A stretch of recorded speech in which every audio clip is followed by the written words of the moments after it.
The following program is being broadcast in color. But so that all you people who don't have color television sets won't feel bad, we've painted everything on the program black and white. 1, 2.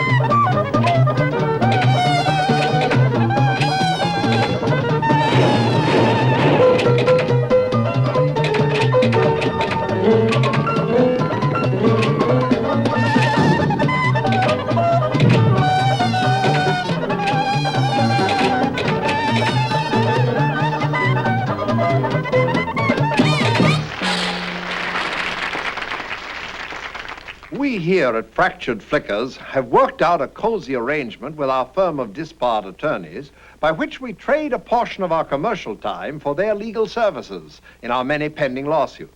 So if you'll bear with us for just a moment. Friends, have you thought about suing a loved one lately? The firm of Bobble, Bangle, and Bead, serving the guilty for half a century, can give you immediate courtroom relief for a price you can't afford to miss. Yes, only $29.95 puts you in the plaintiff's chair, where you can choose from a number of shifty devices to obtain money from friends, relatives, and neighbors. Ask about our Get Bit by the Neighbor's Dog and Collect special this week. That's Bobble, Bangle, and Bead. Now, with that taken care of, we can proceed with our next flicker, in full assurance that we'll be defended against the wrath of its participants.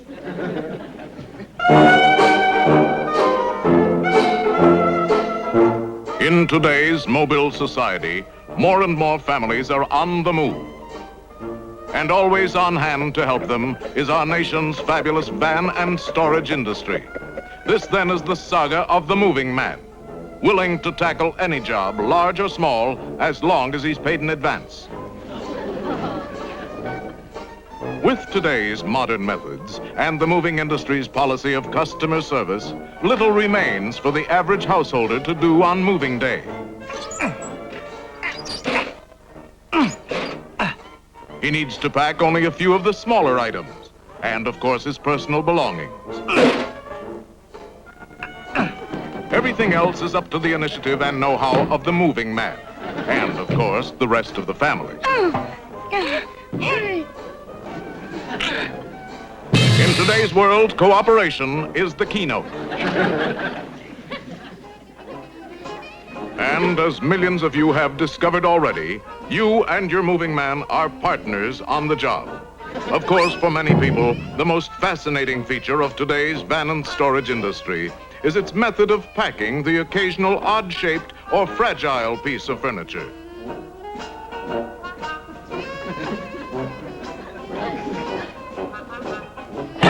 How's that for ingenuity? Yes, the trademark of today's mover is not only his personal concern for the customer's belongings, but his wishes as well. All instructions are followed to the letter.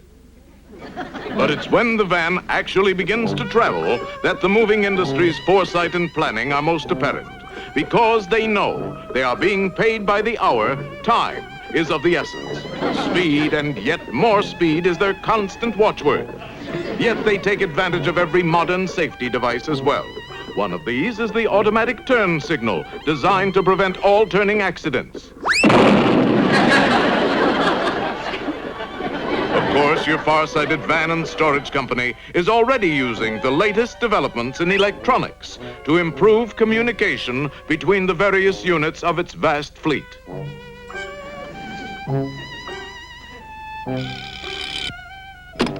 Giddy up! Yes, Mr. Householder, as you wait serene and untroubled at your new address, you can be sure that your moving man is speeding to his destination via the shortest possible route. A route that avoids traffic congestion and any special event that might bar his progress. Such as this police parade, for example. Like careful planning, your moving man can pick just the right route to avoid any delay. Here is the van and storage industry at its most efficient. So take a bow, moving men of America. Take another bow. You have a right to be proud. Law-abiding citizens. Safety-conscious drivers. Fractured Flickers salutes you and the credo by which you live. We deliver the goods.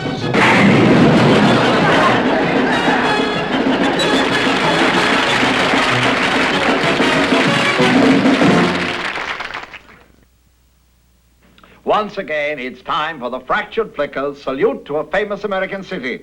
This particular portion of the program has received a great deal of comment lately, much of it, unfortunately, not able to be repeated on the air. And many of you have written to us, helpfully suggesting cities for us to salute.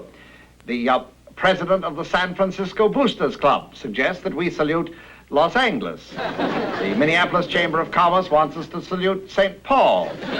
Even the mayor of East Berlin wants us to salute West Berlin. He insists that it's a famous American city. Well, I'm sure all of you who have written suggesting cities for us to salute will be glad to know that we're ignoring all your letters. Instead, we salute tonight a city that none of you gave one single solitary mention. And that unmentionable city is Pasadena. Did I say something? Our honor city this week has many claims to undying fame. To begin with, almost 40 years ago, this city adopted the termite as its mascot. And as you see today, it has the greatest number of the greedy little rascals in the entire world. The city, Pasadena, California. That wonderful, wonderful town. Yes, and when you think of Pasadena, you always think of its annual Rose Parade. For thousands, the highlight of the parade is seeing the lavish, breathtakingly beautiful floats, such as this grand sweepstakes winner entered by the city of Long Beach. Or this entry from the Batwing division of the General Dynamics Corporation. Or international entries like this one from Red China, originally covered by more than 4 million poppies until the federal narcotics people saw fit to approve only the framework. Other people enjoy the music, played by bands like the Firehouse 5+12, or the marching drill teams, such as this one formed by members of the South Pasadena Chamber of Commerce. But for many, the high spot of the parade is the equestrian division, featuring a wealth of handcrafted, silver-encrusted heirlooms, saddles, bridles, and bits. But Pasadena also means the Rose Bowl game, which produces some of football's most unforgettable moments, such as the year that Trojan star Studs Herdlicka took the ball on his 1-yard line, raced to his opponent's 5, fumbled, and was immediately torn to pieces by the Southern California Alumni Association. But there is yet another Pasadena institution, and here she comes, Rose Grumbacher, that little old maid school teacher who never drove over 35. And here's the angry mob that wants to get its hands on her to find out how she can so completely destroy an automobile before selling it. Yes, Mayor Horton T. Glutt, as you look down at your city, you can be justly proud of Pasadena, American city on the way up. That wonderful, wonderful town. Ladies and gentlemen, tonight we're indeed privileged to have with us a gentleman whose long career has embraced both silent and talking pictures, as well as television and, of course, the legitimate theater. From his first starring role in the silent version of Ruggles of Red Gap to his current busy schedule of motion picture, stage, and television work, he has for, may I candidly say, half a century? Oh, make it 50. It sounds easier. I suppose it is kind of. For 50 years has brought enjoyment to literally hundreds of millions of theatergoers. One of the grand gentlemen of the American theater, ladies and gentlemen, Mr. Everett Horton. Thank you, Hans. You're so right. You're so right. You know, for a while I didn't know whether you were introducing me or one of the lesser saints. Mr. Horton, your roles in pictures have often portrayed you as a or a prime minister, a valet, a confidant, one of the European noblemen. You know, quite honestly, for many years, I thought of you as being an English actor. Oh, really? I played them all with the same face. Well, as a matter of fact, no, I am what they call a rock-ribbed American. Well, maybe not rock. How few can say that? Then, may I be so bold as to inquire where you were born? Oh, it's not boldness, Hans. I think it's nice to show so much interest. As a matter of fact, it was in Brooklyn, New York. Yay! Please. Please. Yeah, why? Why that, do you suppose? What is the cheer about? It does them credit, you know. It's a certain warm consanguinity that gives them a distinction, I suppose, love in the that general word. mob. I haven't heard it in years. Consanguinity. Nice. Of course, I can't write it, but I do say it on occasion. You certainly should have, then, a vast number of films from which you could pick your favorite flicker, Mr. Horton. May I ask what it is? Oh, yes. Well, knowing what your production does with some of the old pictures, I am certainly not going to pick one of my own. Oh, no. But I remember seeing a marvelous picture back in 1926. Yes. My mother carried me into the theater at the time. Oh, it was. Well, it was one of those sort of a frothy film, you know, about imaginary countries and an American girl who, she becomes a duchess or a duchess or something. It's typical of a lot of the pictures they've been making ever since, you know. Yes, I seem to have seen it somewhere. Was there anything particularly special about this one? Yes, there was. It starred a very personable young romantic actor from a famous European family who today has become one of the most famous and most beloved actors in this country, and his name is Joseph Schildkraut. Oh, yes, he did such a wonderful job in The Diary of Anne Frank. Yes. I hate him for it. Really? Well, of course, another interesting thing about the picture was that he played with his father, Rudolph. Oh. In the picture. A wonderful actor, too, you know, yes. Of course, you must mean, then, the picture 1926, Young April. Oh, you guessed it. That's exactly the picture. I didn't guess it. We really prepared to show it. Oh, have you? Yes. That's it, yes. You know, I've often wondered how it would have been if a picture like Young April had been made about people whose motives were not nearly as, as pure as the picture made them. You mean like, and of course I do not coin the phrase, like real life. Oh, now you said that, not I. That's true, Mr. Horton. We're going to fracture your flicker, just as you expected, rather as you imagined it. Only now, instead of calling it Young April, we are going to take the liberty of calling it The Prince and the Pauper. I was afraid of that.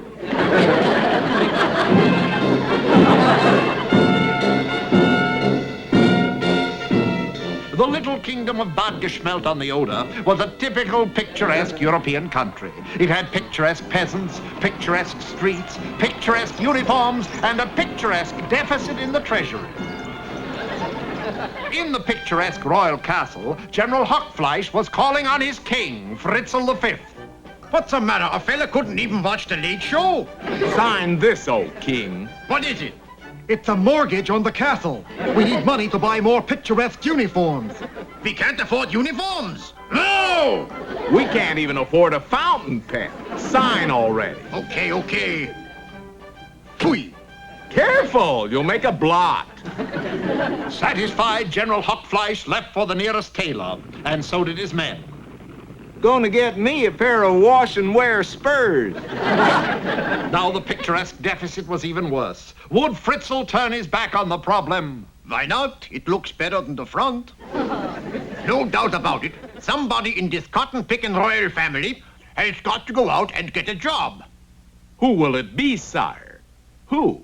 Well, I tell you one thing, Charlie. Not me. Where's Prince Boopy? Maybe we could stick him with it. The king's only son, Boopy, was an ambitious youth who wanted to get ahead and put a crown on it. Well, Boopy boy, I got news for you. You see this diamond-studded derby with the ruby trim? Cute? Lovely. Well, if you want to keep it out of the hock shop, you got to go get a job. A job? What's that? You're going to find out pretty soon now. And before you go, wash your face, will you? That's a good prince. So young Boopy tried to find a job worthy of a prince. He tried rescuing damsels in distress.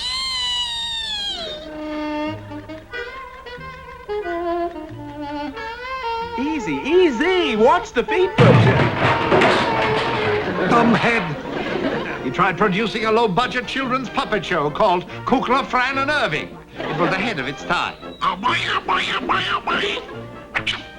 The show was closed after 2 performances by the Bad Geschmelt PTA. Too much violence. Boopy even tried dueling. Now, gloves out. I beg your pardon? You're supposed to hit me with your gloves. Good. Now, on guard. It's no use. I'm chicken. As a last resort, the desperate prince tried door-to-door selling, starting with his own palace. Oh, thank you very much. Ah, good evening, madam. Would you like a 5-year subscription to Better Castles and Gardens? Get out of here! Yes, yes. Of course. Yeah. Even at this simple task, Boopy was backward. What? Home so soon? The unemployment office was closed. Papa, what can I do to make a living? You could always marry an American heiress. Hmm? What? Come on. That's it. Who knows? She may be pretty. Yeah. Remember Grace Kelly? Marvelous. Besides, it's in order. And so Prince Boopy tried to decide whom he should ask to be his princess. Look, clear out, will you, Clyde? I got a live one on a string, Boop, but besides being an heiress, she also plays baseball. Baseball? Yep. Sheesh. But she also has $80 million. Oh. Well. Let's play ball. And meanwhile, in the United States, the fashionable finishing school of Radcliffe Hall was in the middle of its athletic season. A record crowd had turned out to see Radcliffe's star slugger, Tish Heffelfinger. Tish had stolen so many bases, they were using a cop for an umpire. It was a foul ball, but at Radcliffe, anything that traveled more than 10 feet was a hit. What's more, Tish didn't stop with one circuit of the bases. Round and round she went, scoring 3 badly needed tallies for Radcliffe. When she finally slid into home, Radcliffe had lost by only 8 runs. Small wonder that when Tish was called in and told about Prince Boopy's interest in her, her first question was that of the true professional sportsman. What's in it for me? Oh, but the prince was prepared to counter her girlish shyness. Okay, show her the crown. That ought to do it. Jawohl, Highness. Now you wait just a minute. I give you a receipt. Here you are. Now on your way. Charlie, get him a bigger sack for that, will you? The prince's subtle strategy won Tish's heart. Oh, it's a gas. Just imagine how it'll look on your Jackie hairdo. Yeah. Tell Prince what's-his-name it's a deal. And so, just a short time later, Tish was driving up to the Bad Geschmelt Palace. Smile, dear. You're on candid camera. Oh boy, what a dragon. Soon wedding bells were ringing throughout Bad Geschmelt as Tish Heffelfinger, rich little rich girl, became a real princess.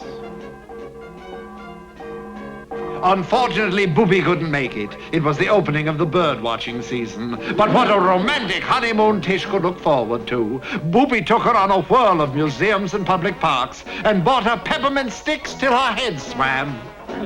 Wild, isn't it?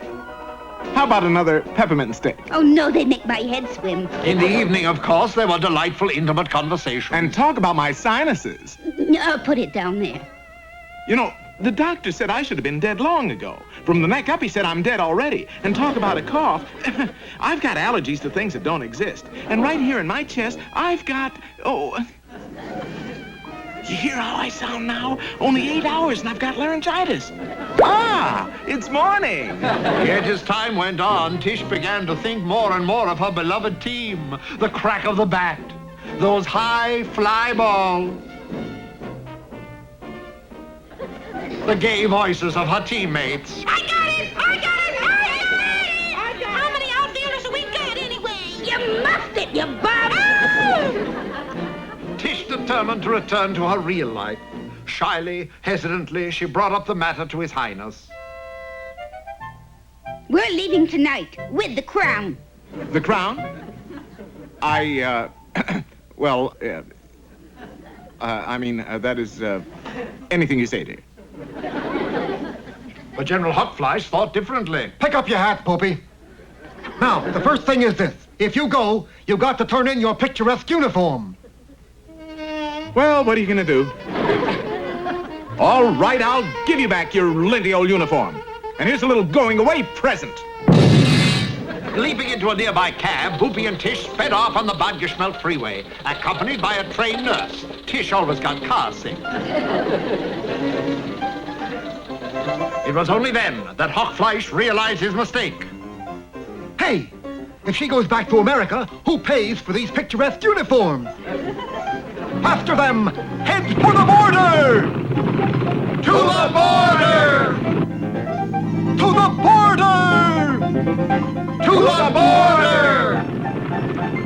To the border! I wouldn't head for the border if I were you, General. Why not? The prince is headed for the airport. Oh, for the love of Fritz, turn left! Well, I guess you're right, Charlie. The freeway is coming through here. Swiftly, Boopy's cab approached the airport, where their pilot was already waiting anxiously. Look, it's Captain Midnight. In a trice, they were dashing to the runway with a furious Hockfleisch in hot pursuit. They're getting away! Shoot! Shoot! But the royal sweethearts flew away over the rainbow to find their bluebird of happiness in the land of heart's desire. And they lived happily ever.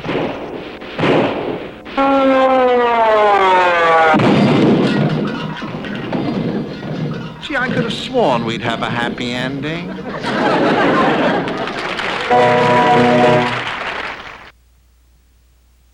According to the surveys, there are 2 5/8 persons watching every television set in the country. Yet nobody ever pays any attention to that poor 5/8 of a person. So please, watch this next flicker closely. This one's for you, Shorty. You too can win $18,700. Yes, everybody is talking about this exciting new offer, and I mean everybody.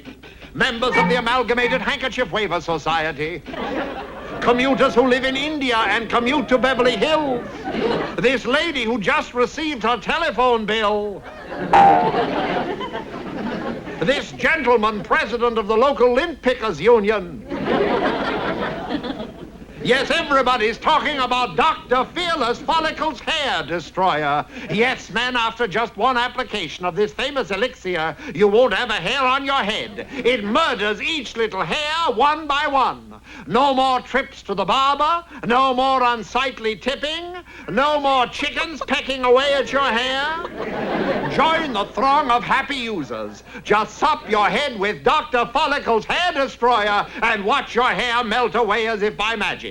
Then you may have that $18,700 based on a recent estimate that you will spend that much on haircuts in a lifetime, provided you live to be 187 years old. This young man is thousands of dollars ahead already, plus he gets 12 free flowering begonias. Now here is Dr. Fearless Follicle in person with the mailing address. Send $12.25 words or less to Bald, Box 6, city of your choice, and hurry. Well, in the immortal words of Polly Adler, that's 30 for tonight.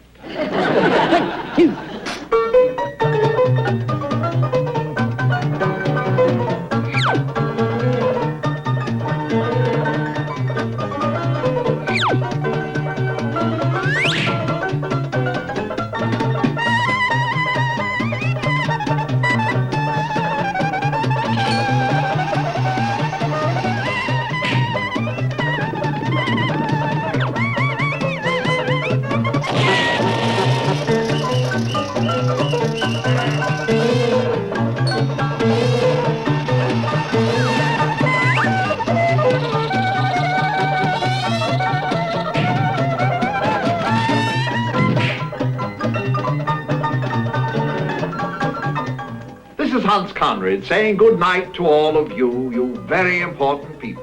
Remember, in motion pictures and television as well, there's only one final judge of what stories shall be written, what actors shall become stars, and what productions shall be successful or unsuccessful. The Internal Revenue Service.